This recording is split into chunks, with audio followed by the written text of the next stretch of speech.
Wyoming Territory, June 1873, the smoke curled up from the ridge, and by the time Odessa Nolan saw it, her cabin was already gone. She stood frozen beside her mule, a sack of flour cutting into her shoulder, the heat of the flames distant but real. The pine trees beyond her home caught the glow like torches. Her garden was trampled, the fence torn down, and the door hung crooked from its hinges.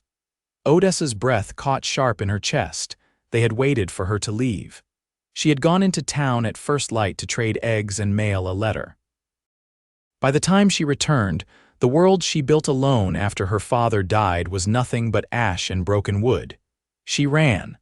The sun dropped fast behind the granite peaks as Odessa's boots sank into the river mud and her skirts clung damp to her legs. She did not stop.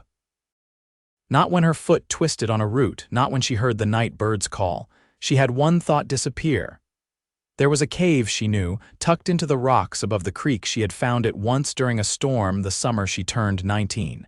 It was dry, hidden, and safe. She hoped. By the time she reached it, her hands were scraped raw, her dress torn, and her throat tight with held-in sobs. She dropped the flour sack. It split against the stone floor, white dust blooming into the air like smoke. She collapsed, curled into herself near the back wall, and finally let herself cry. The tears came silent and hard. She did not make a sound, but her shoulders shook and her breath hitched. She heard the wind whip outside and the low hush of the creek below. Somewhere an owl called.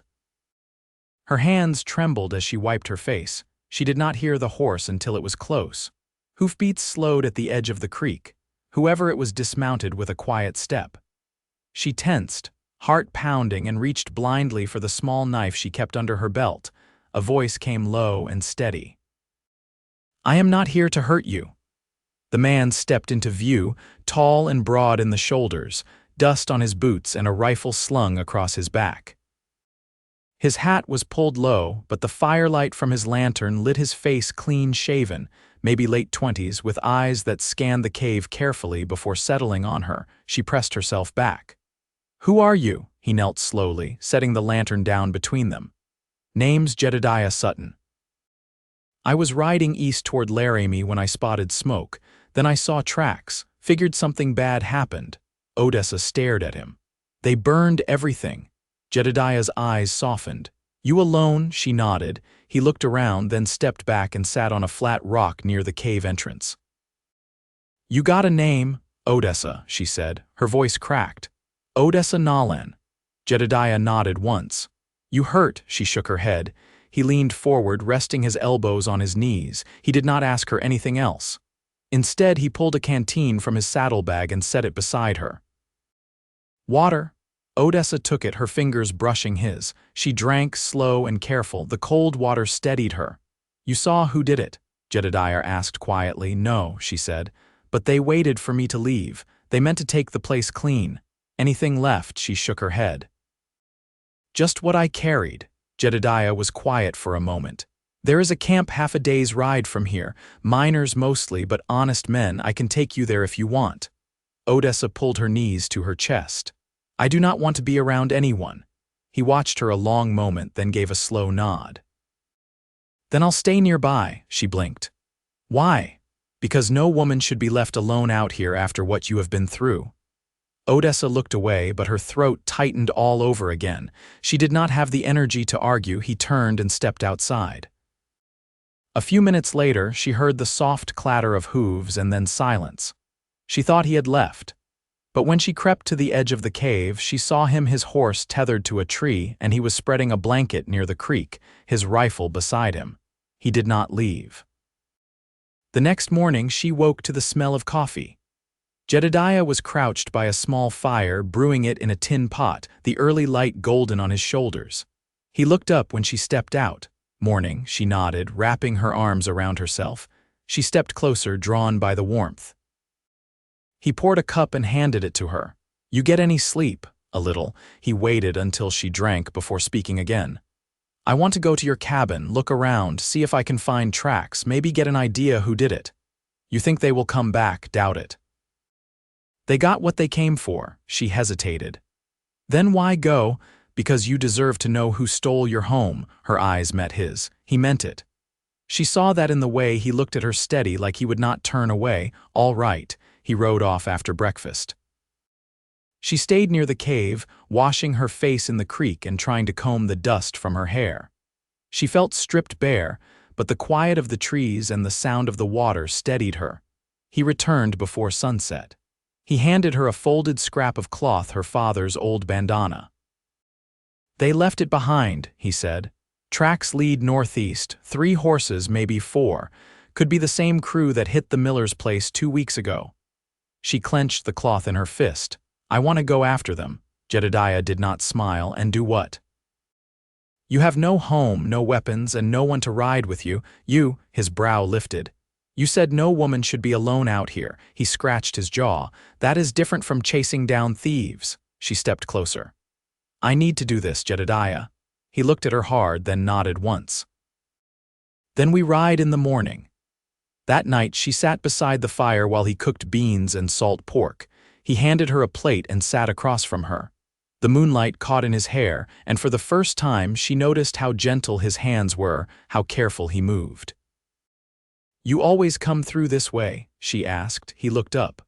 "Only when I am restless," she half smiled. "You seem calm to me." For now, she watched the fire.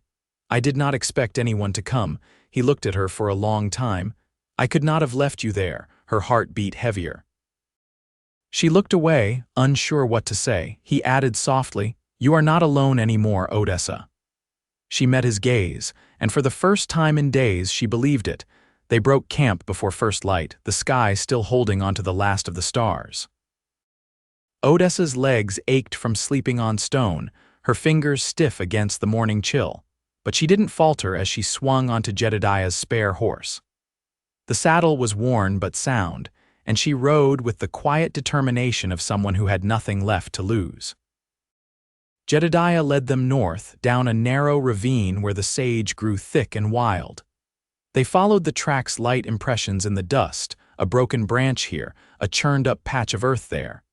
He said little, glancing back only to make sure she was still behind him. She always was. By midday, the sun beat hard on their backs. They stopped beneath the crooked arms of a juniper tree, where Jedidiah passed her a strip of dried venison and a hunk of cornbread wrapped in oilcloth. Odessa chewed slowly, her gaze fixed on the horizon. The silence between them wasn't heavy, only worn in like old leather. Jedidiah drank from his canteen, then tilted his head toward her. "You ever tracked before?" "I hunted with my father when I was younger," she said. "Mostly deer, sometimes elk if we were lucky." He nodded, chewing thoughtfully. "You're riding like someone who's done it before. Living alone teaches you things." He didn't push further. Instead, he rose and brushed crumbs from his coat. "They're moving fast but not careful. That tells me they're not expecting to be followed." "Then they're fools," she said. She stood, dusting her skirt. "You think they'll hole up somewhere?" Could be heading toward the bighorns. Plenty of places to vanish in those hills. Odessa glanced toward the distant ridgeline. "Then we keep going." They rode into late afternoon, the sun casting long shadows across the hills.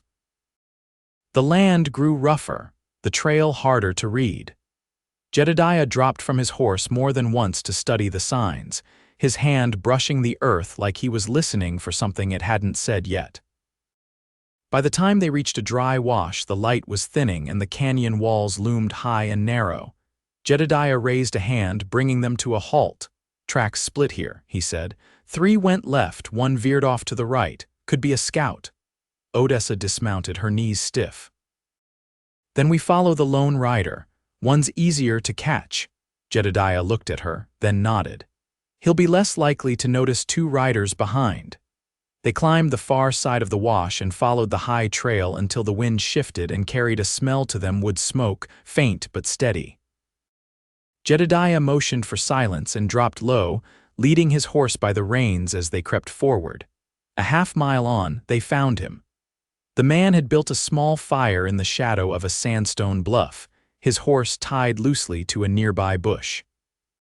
He was young, maybe 20, with a rifle across his lap and a battered hat pushed back on his head. He wasn't watching his surroundings, Jedidiah crouched beside Odessa behind a boulder. "We can wait until he sleeps, or I can go down and talk to him." She studied the man's posture. "If he's part of the crew that burned my cabin, I don't want words." Jedediah didn't argue. He handed her his rifle and pulled his own from his back. "Then we go careful." They moved like shadows, their boots silent on the sand. Odessa's heart pounded, but her hands stayed steady. When they stepped into the firelight, the young man scrambled to his feet, reaching for his rifle, but Jedediah had his leveled first. "Don't," he said. The man froze. Odessa came forward, rifle aimed. "You ride with 3 others." The man's mouth twisted. "I don't know what you mean." Jedediah took a step closer. "You were seen near a burned homestead 2 days south. We want names." The man swallowed. "I didn't start no fire, I just ride for him. They didn't say what they were doing." Odessa's voice was calm. "You were there." He looked at her, then dropped his gaze. "They said the place to be empty." Jedediah reached into the saddlebag and pulled out a coil of rope. "You'll ride with us, you talk, maybe the law goes easier." The man didn't fight. They tied his hands and rode through the dusk until they found a patch of flat ground near a shallow spring. Jedediah built a fire, not large, but enough to keep the cold from their bones. As night settled, Odessa sat across from the man, watching him in the firelight. He wouldn't meet her eyes. She didn't speak. Jedediah sat beside her, close enough their shoulders nearly touched. He didn't offer comfort, just his presence, steady and quiet. After a while, the bound man muttered, "I didn't know there was a woman living there. They said it was just land." Odessa didn't answer right away. She let the silence stretch, then softly, "That was my father's land. He built the cabin with his own hands. I planted every row of beans. Every board in that house had a story." The man looked down. Jedediah reached for the pot on the fire, poured 2 mugs of coffee, and handed one to her. She took it without a word. They sat there, the 3 of them, the only sounds the crackle of fire and the wind whispering through dry grass. Later, when the stars wheeled high and the bound man slept beside the fire, Jedediah spoke low beside her. "You didn't flinch once today."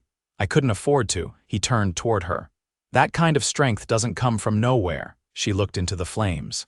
"It comes from losing everything and still waking up the next morning." His gaze didn't waver. "You didn't lose everything." She met his eyes, and something steady passed between them, something unspoken but real. "No," she said, "not everything." They didn't touch, but the distance between them felt smaller than it had before. The fire burned low. The night held.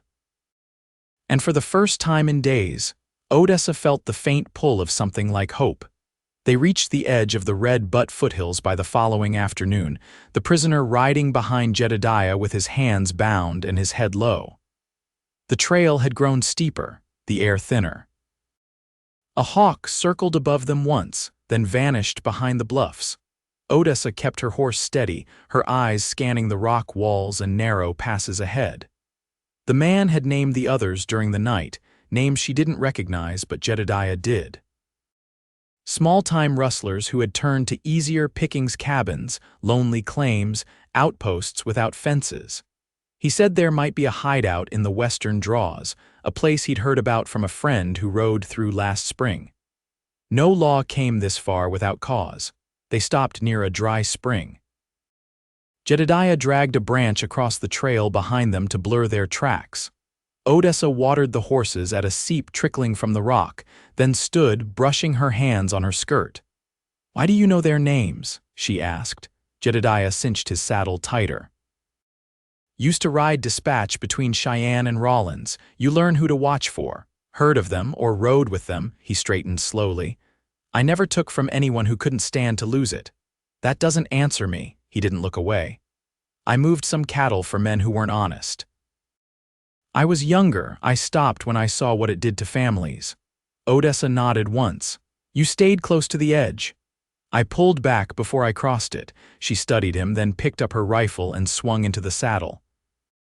"Let's find the rest." They followed the prisoner's directions up a ravine where the brush grew thick. Jedediah rode first, his rifle across the saddle horn. Odessa watched the walls above them, where shadows moved without sound. They reached a bend where the path narrowed to a ledge. Jedediah dismounted, looped his reins, then motioned for silence. He climbed ahead, boots careful on the loose stone. Odessa waited, every muscle taut. The prisoner shifted behind her, rope tight across his chest. She didn't speak. The wind stirred dust across the path. Jedediah returned after a few minutes, crouching beside them. "They're up there," he said. "3 men, maybe 4, horses tethered in the brush. They've built a lean-to near the rocks." Odessa's jaw tightened. "Sleeping, one's cooking. The others are scattered, 2 at cards, 1 walking perimeter." She looked toward the ridge. "We wait until dark." Jedediah shook his head. "They'll post a guard. Best chances now while they're spread thin." She ran her thumb along the rifle stock. "How do you want to take them? They won't turn on each other. But if we can pull one down to the trail, quiet and fast, he might talk." Odessa looked at the prisoner. "He'll call out." Jedediah met her eyes. "We leave him here, tied and gagged." She nodded, dismounted, and knelt beside the young man, tying cloth across his mouth before walking him to a patch of scrub behind a boulder. He didn't struggle. By the time they returned to the ledge, the sun was dipping behind the rocks, casting long shadows over the ravine. Jedediah motioned her forward. They moved up the rise one at a time, boots silent on the gravel until they reached a ridge above the camp. The scent of meat drifted up toward them, mingled with the tang of unwashed bodies and wood smoke. Odessa could see 2 of the men now, one tall and lean, the other broader, with a long scar down the side of his neck. They laughed too loud, cards scattered between them on a flat rock. Jedediah pointed to the cookpot. "That one's alone." They circled around, low to the ground, until they reached the edge of the lean-to. Jedediah raised a hand, waited for the wind, then stepped forward fast. The man at the fire turned just as Jedediah grabbed his collar and drove him to the dirt. Odessa moved in, rifle trained on the others, but they were too far to hear over the wind and laughter. The man under Jedediah's knee thrashed once, then froze at the feel of cold iron against his throat. "Say a word and you lose your tongue," Jedediah whispered. The man stared up at him, eyes wide. Odessa crouched beside them. "You burned my home," he frowned. "We didn't hurt anyone. You didn't care if someone was inside." Jedediah pressed the rifle harder. "Where's the rest of what you took?" The man hesitated. "In the cave behind the lean-to." Odessa stood and moved toward it, pulling aside the canvas flap. Inside, she saw the cracked lid of her mother's flour crock, her father's tobacco tin, and a folded quilt with the stitching undone at the corners. She closed her eyes, then stepped back into the light. Jedediah hauled the man up and bound his hands with a length of leather strap. "You'll walk with the others." They moved swift after that. Jedediah returned to the trail for the prisoner. Odessa circled the ridge, rifle in hand. The men at the card game never saw them coming. By dusk, the thieves were tied at the base of the ridge, mouths gagged, wrists bound behind their backs. Jedediah stood watch while Odessa retrieved what was hers from the cave. She wrapped the quilt around her shoulders, the scent of wood smoke still clinging to it. When she stepped into the firelight again, Jedediah was sitting beside the lean-to, sharpening a knife on a flat stone. "That's yours?" he asked. She nodded, holding the quilt tighter. "My mother pieced it before the fever took her." He watched her a moment, then set down the blade. "We'll ride to town in the morning. There's a marshal in Sweetwater Station who'll take them." She sat beside him. "What then?" "I'll ride west, find work." Odessa looked toward the fire. "I'm not going back to the cave." He didn't answer at first. Then, "There's a lot of land west of Rawlins, good soil, plenty of water this year." She turned toward him. "You know how to build. I've raised fences, dug wells." She held his gaze. "I can grow anything that roots." The silence between them shifted, deeper this time. Jedediah's eyes softened and he reached for her hand, calloused fingers warm against hers. "We could make something new," he said. "You'd stay?" His voice was steady. "If you asked." Odessa didn't look away. "I'm asking." He nodded once, slow and certain. "Then I'm yours." They sat by the fire as the wind eased and the stars came out, the quilt wrapped around both their shoulders. Behind them, justice waited in the dark. Ahead, the land stretched wide and waiting. And for the first time, neither of them would face it alone. The sun rose behind them as they left the ravine, 4 men roped and riding under watch, the trail brushing along dry ridges and down into pale green basins. Jedidiah kept his horse even with Odessa's, his gaze flicking often to the prisoners, but he didn't speak unless it was needed.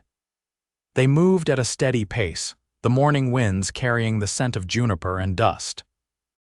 By midday, they reached the edge of a shallow valley where cottonwoods grew along a split in the earth that cut west toward Sweetwater Station. Jedediah pointed to a bluff above the creek. "We'll stop there. Water the horses, rest the animals." Odessa nodded and guided her mare toward the trees. The air beneath the canopy was cool, the creek running low but clear.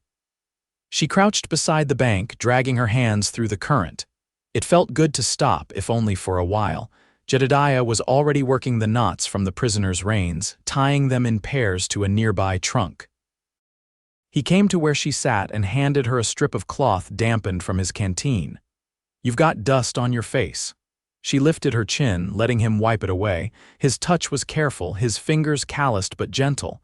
"You always carry extra rope and water?" she asked. He lowered the cloth. "I learned the hard way what happens when you don't." Odessa leaned back on her hands. "Where was that?" "North of Medicine Bow. I was riding with a wagon train freight mostly. One man broke his leg near a gulch and we had nothing to splint it with. Took hours to get help back to him." She glanced toward the horses. "He make it?" Jedediah's jaw shifted. "He did. Barely." She stood and walked with him back toward the camp. The prisoners sat quiet, one of them watching her with narrowed eyes. She met his stare without flinching, then turned to Jedidiah. "Will the marshal hang them?" He adjusted the cinch on the nearest saddle. "Not likely. Unless someone's dead, he'll jail them a while, maybe send them east to face charges." Odessa picked up a stick and dragged it through the dirt. "That doesn't feel like enough." Jedidiah didn't answer right away. When he did, his voice was low. "Justice out here isn't always clean, but we do what we can." She looked up. "You think I'm wrong to want more?" "No. I think you're brave to want anything at all." They rode on after an hour, the light falling long across the valley. Odessa's legs ached from the saddle, but she didn't complain. Jedidiah kept the pace steady, checking the sky often as clouds began to gather to the southeast. By evening, they reached the edge of a ranch claim half-built, with a corral and a small barn, but no main house yet. Jedidiah called out before they reached the fence, and an older man stepped into view, rifle in hand. He wore a patched vest and a hat gone soft with time. Jedidiah raised a hand. "Marshal's expecting us, just passing through." The man eyed the prisoners. "What they do," Jedidiah nodded toward Odessa, "burned her land, took what wasn't theirs." The man spat into the dirt. "You need a place to sleep, you're welcome." Winds turning sharp. Inside the barn, the hay was dry and the air smelled of animals and old wood. Odessa spread her blanket in a corner farthest from the entrance. Jedidiah set his rifle nearby and unrolled his own bedroll beside hers without asking. She watched the rafters as the wind picked up outside, rattling the loose boards. "You ever think about stopping?" she asked. He propped his head on his arm. "I used to think I wasn't made for it. And now," Jedidiah watched her through the dim light. "Now I think I was just waiting." She shifted onto her side, her voice quiet. "For what?" "For someone who wouldn't look at me like I was something to be wary of." Odessa reached across the space between them, her fingers brushing his.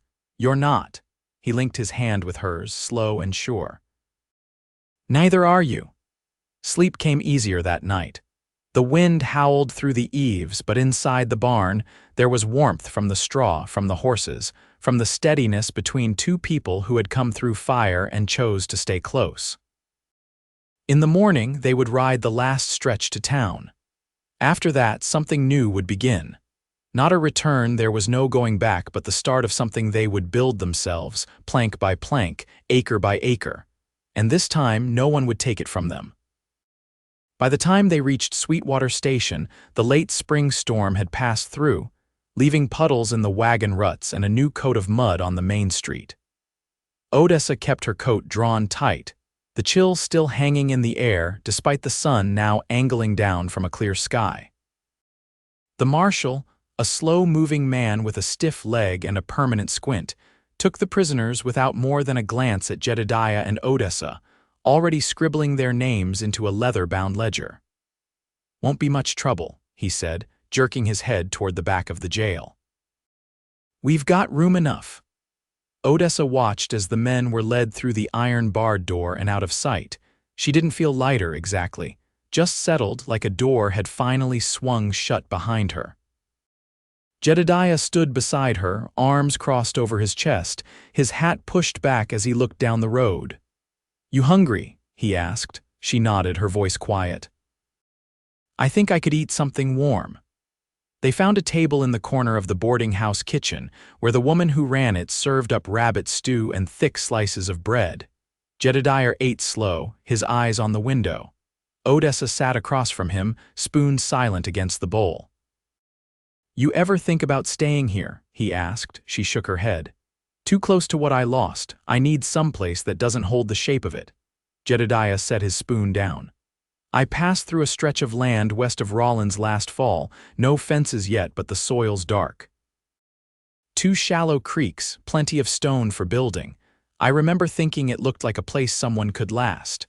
Odessa folded her hands in her lap. "You remember the land that well?" "I remember the way it made me stop riding for a minute." "Not much else ever did." She sat still for a moment, then said, "I want to see it." They left the next morning, taking what supplies they could carry, and a team of mules bought off a trader headed north. Odessa traded her mare for tack and seed, and Jedediah picked up lumber where he could find it cheap, strapping it to the wagon's side with worn leather cords. The land he'd spoken of rose gently from the flats, ringed on the far end by a low ridge that caught snowmelt and fed the 2 creeks. Odessa stepped down from the wagon and walked the length of the field, her boots sinking into earth that smelled rich and untouched. "We could build there," she said, pointing toward a slight rise near the waterline. "The ground's high, the wind would break against the hill." Jedediah walked beside her, hands on his hips. "You think you could make something grow here?" She knelt, pressed her palm into the dirt. "I know I could. It took weeks to raise the walls." Jedediah cut pine from a stand 2 miles west, dragging the felled trunks by mule and shaping each beam with steady hands. Odessa dug the root cellar herself, sweat streaking her back, her knuckles raw, but her eyes always clear. She marked rows with string and planted beans, potatoes, and squash from seed she'd carried in a tin beneath the wagon seat. They spoke little while they worked, but when the sun dropped low and the wind softened, they sat close on the stoop and watched the shadows stretch across their land. He would hand her a cup of boiled coffee and she would lean against his shoulder, not needing to say anything at all. One night, after the roof beams were set and the door hung straight, Jedediah found her standing beside the creek, her hair loose in the wind, sleeves rolled to her elbows. He stepped beside her, hands in his pockets. "I've been thinking," he said, voice low. She glanced toward him. "About what?" "About permanence." Odessa turned to face him fully. Jedediah took a breath. "I've never had a place that stayed mine. Never had someone who looked at me like I was worth staying for. But when I see you here, with your hands in the dirt and your eyes on the ridge, I feel like I've come home." She didn't speak, just reached for his hand, threading her fingers through his. "I want to build more than just walls," he said. "I want to make a life with you, one no one can burn or take." Odessa stepped closer, her voice steady. "Then stay. Stay and be mine." He kissed her there, by the water, the wind in the cottonwoods and the stars just beginning to rise. It wasn't hurried or uncertain. It was slow, full of everything they hadn't said but had carried all along. They married before the season turned. A circuit preacher passed through with a wagon full of hymnals and a Bible worn thin at the edges. He stood beneath the cottonwood and spoke the words, but it was the way Jedediah looked at her, like she was sunlight after a long winter, that made it real. They planted apple saplings before the first frost. Odessa sewed curtains from scrap muslin, and Jedidiah carved her a rocking chair from aspen, the back curved just enough to catch the light through the window. Years passed quiet and full. In spring, Odessa's garden bloomed wide and green, the squash curling thick along the rows, the beans climbing taller than a man's waist. Jedediah built a barn strong enough to weather the storms, and when he wasn't working, he would sit beside her as she shelled peas, their knees touching beneath the shade. One autumn, she held their firstborn in her arms, a boy with his father's calm eyes and her steady grip. Jedediah carved his name into the beam above the hearth, and that night, as they sat beside the fire, he laid his hand against her back and whispered, "Thank you for saving me." Odessa turned to him, her voice warm. "We saved each other." They grew old in that house. The wind came and went, storms passed through and fires burned far off, but the cabin stood. The garden fed them. The love between them, built quiet and strong, never wavered. And on every morning she woke with his hand beside hers. Odessa knew she had found what she had thought lost, forever, a life not borrowed or broken, but truly, completely hers.